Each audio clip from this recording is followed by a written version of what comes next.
Ayo Ban-Ban Lina, cepat. Itu yang dikatakan Ban-Ban kepada Ban-Ban Lina. Bukan tanpa alasan, mereka berdua sedang lari dari Kapten Fidel yang udah berubah menjadi monster aneh. Meskipun udah lari maksimal, sayangnya Kapten Fidel terlalu gesit dan dia pun berhasil memegang Ban-Ban Lina. Di sana Ban-Ban coba untuk menahannya, tapi sayang pegangan tangannya pun akhirnya terlepas juga. Ban-Ban pun gak bisa berbuat apa-apa, hanya bisa melihat ketika Ban-Ban Lina dibawa kabur sama Kapten Fidel. Di sisi lain Stinger Flynn yang lihat itu dia tanya dan bilang, "Halo Ban-Ban, loh kok kamu nangis sih? Kenapa? Apa yang terjadi?" Mendengar hal itu Ban-Ban pun jawab dan bilang, "Stinger Flynn, tolongin aku. Ban-Ban Lina udah dibawa kabur sama Kapten Fidel. Tapi Kapten Fidel ini aneh, dia sepertinya udah berubah menjadi monster." Mendengar hal itu Stinger Flynn meminta maaf, lalu dia berkata, Maafkan aku Ban-Ban, sepertinya itu karena kesalahanku juga deh." Mendengar hal itu Ban-Ban marah, lalu dia memaksa Stinger Flynn untuk menjelaskannya kembali. Lalu Stinger Flynn pun menceritakan kejadiannya kepada Ban-Ban. Kala itu, saat ulang tahun Ban-Ban, Ban-Ban Lina memberikan kejutan. Selain kue ulang tahun, dia juga memberikan Ban-Ban topi baru. Ban-Ban yang menerima itu pun merasa sangat senang. Sampai-sampai dia pamerin tuh ke Jumbo Josh dan Opila. Mereka pun ikut senang melihat kebahagiaan Ban-Ban itu.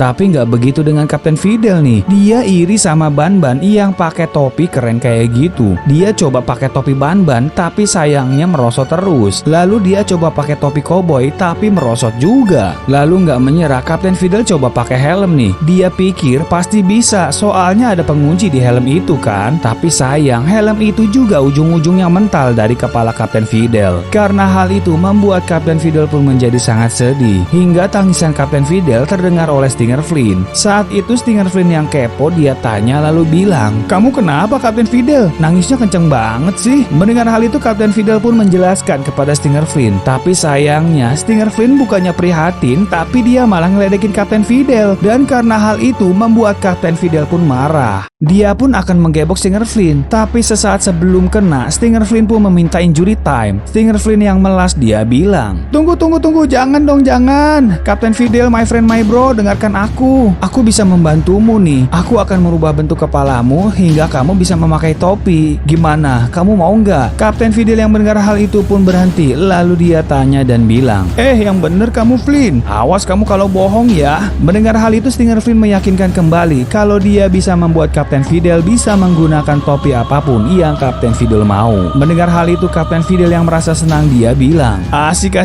Oke Flynn, kalau gitu kita sepakat ya. Kamu akan membantu aku sesuai dengan janjimu."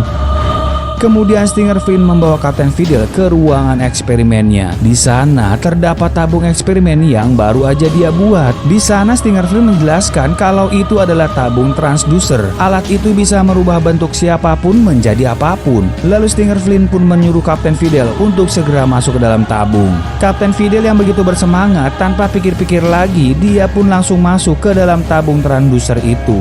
Di dalam sana, sambil menunggu Stinger Flynn yang setting-setting mesin, Kapten Fidel sempat ragu apakah mesin itu aman. Mendengar hal itu Stinger Flynn jawab lalu dia bilang, "Tenang aja lah Fidel, pasti aman kok. Nggak usah khawatir, aku udah jago soal beginian mah." Lalu Stinger Flynn pun mulai memprogram mesin itu. Tapi saat Stinger Flynn sibuk di meja kontrol, tiba-tiba muncul lalat yang masuk sesaat sebelum eksperimen itu dimulai. Kapten Fidel yang melihat itu merasakan ada yang nggak beres. Dia coba panggil-panggil ke Stinger Flynn, tapi sayang panggilan itu nggak didengerin sama Stinger Flynn yang kala itu sedang serius-seriusnya. Lalu kemudian gak lama berselang Stinger Flynn menekan tombol mesin dan seketika itu juga laser dari mesin itu keluar dan mengenai lalat yang ada di sana. Dan karena kecerobohan itu akhirnya mesin itu pun memulai transformasi Kapten Fidel.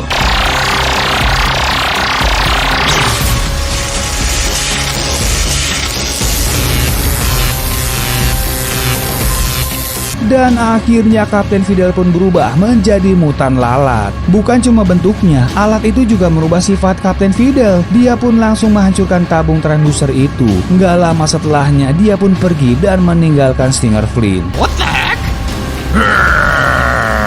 Dan ternyata begitulah kejadian sebenarnya. Setelah Stinger Flynn menceritakannya, Ban-Ban yang mendengar itu marah, lalu dia bilang, "Ternyata kayak gitu kejadiannya. Kamu gimana sih Stinger Flynn? Kok bisa ceroboh kayak gitu? Kamu lihat sendiri kan akibatnya. Sekarang dia bukanlah Kapten Fidel teman kita. Dia udah berubah menjadi monster mutan lalat. Sekarang kamu harus bertanggung jawab. Ayo bantu aku mencari Ban-Ban Lina yang dibawa Kapten Fidel tadi. Kita harus cepat. Aku takut kalau terjadi sesuatu kepada Ban-Ban Lina." Kemudian mereka pun bersama-sama menelusuri ruangan-ruangan yang ada di sana. Mereka berdua nggak tahu pasti di mana keberadaan Kapten Fidel. Lagi memantau sekitar, tiba-tiba Stinger Flynn melihat sesuatu di lantai. Dan ternyata itu adalah ilernya Kapten Fidel. Melihat hal itu, Stinger Flynn pun memberitahukan Ban-Ban tentang kemungkinan posisi Kapten Fidel berada. Peter, Bamboline isn't garbage. Lalu kemudian kita beralih tempat. Di sana terlihat Ban-Ban Lina yang tertidur di bawah lantai. Nggak lama berselang, muncul di sana Kapten Fidel yang coba membangunkannya. Seketika Ban-Ban Lina yang terbangun menjadi kaget ngelihat Kapten Fidel. Udah gitu dia dalam posisi yang nggak bisa bergerak gitu. Melihat hal itu, Kapten Fidel coba untuk menenangkan Ban-Ban Lina, lalu dia bilang, "Hei Ban-Ban Lina, aku membutuhkanmu untuk membuatku menjadi lebih ganteng. Aku tahu kalau kamu jago membuat topi. Kemarin aku melihatmu membuat topi untuk Ban-Ban, dan sekarang aku ingin kamu membuatnya untuk aku juga." Melihat hal itu, Ban-Ban Lina memohon untuk dilepaskan, tapi sayang perkataan Ban-Ban Lina itu dicuekin dan Kapten Fidel bilang dan tanya, lalu dia berkata, "Kamu gak akan aku lepaskan, kamu akan selamanya bersamaku. Kamu akan aku jadikan asisten pembuat topiku. Bagaimanapun caranya, kamu harus bisa membuat topi yang keren dan muat untuk kepalaku sebanyak-banyaknya." Akhirnya karena terpaksa, Ban-Ban Lina pun mengiyakan permintaan Kapten Fidel. Kemudian setelah lama berselang, Ban-Ban masih mencari-cari keberadaan Ban-Ban Lina. Hingga akhirnya kebetulan banget Ban-Ban Lina ada di depan dia. Ban-Ban dan Stinger Flynn perlahan mendekat ke arah Ban-Ban Lina. Ban-Ban yang sangat senang lalu dia bilang, "Ban-Ban Lina, my lope-lope, akhirnya aku bisa menemukan kamu juga. Kamu gak apa-apa kan?" Mendengar hal itu, Ban-Ban Lina mengingatkan kalau Ban-Ban gak boleh berisik karena di dekatnya ada Kapten Fidel yang lagi tidur. Kemudian dia ngadu ke Ban-Ban kalau dia gak bisa bergerak sekarang karena dia udah diborgol. Ban-Ban Lina juga kasih tahu kalau kunci borgolnya dipegang sama Kapten Fidel yang ada di sana. Karena merasa kesulitan, akhirnya mereka bertiga pun berdiskusi lalu menyusun rencana bersama-sama.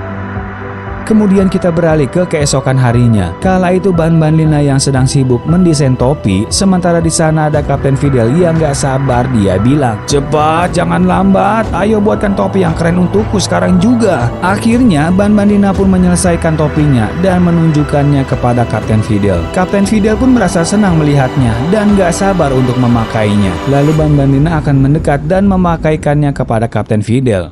Easy? Dan yang terjadi, Ban-Ban Lina menutupi muka Kapten Fidel dengan topi yang dia buat itu. Memanfaatkan kesempatan itu, saat Kapten Fidel nggak bisa lihat, Stinger Flynn pun datang dan mengambil kuncinya. Setelah berhasil, dia pun melemparkannya ke Ban-Ban yang ada di depannya. Lalu Ban-Ban yang dengan segera langsung membuka borgol Ban-Ban Lina. Dan akhirnya Ban-Ban Lina pun bisa bebas sekarang. Tapi di saat bersamaan, Kapten Fidel berhasil lepas dari topi yang menutupinya itu. Dia pun terlihat sangat marah kepada Ban-Ban Lina dan kawan-kawan. Ban-Ban Lina dan Stinger Flynn pun ngeri ngelihat kemarahan Kapten Fidel yang perlahan mendekat ke arah mereka. Tapi kemudian Stinger Flynn punya ide lagi nih. Dia pun mengambil topi miliknya Ban-Ban, lalu dia menggabungkannya dengan gun blaster yang ada di tangannya. Stinger Flynn pun berusaha untuk mengenai Kapten Fidel, tapi sayang Kapten Fidel itu terlalu jago dan dengan mudahnya dia bisa menghindari laser-laser itu. Hingga akhirnya Kapten Fidel berhasil mendekat dan memojokkan Stinger Flynn. Dengan segera ide Stinger Flynn pun muncul lagi. Dia pun langsung menaikkan power gun blaster ke posisi maksimal. Setelahnya dia pun mengarahkannya ke Kapten Fidel. Dan yang terjadi, Kapten Fidel pun akhirnya tumbang oleh blaster gun miliknya Stinger Flynn.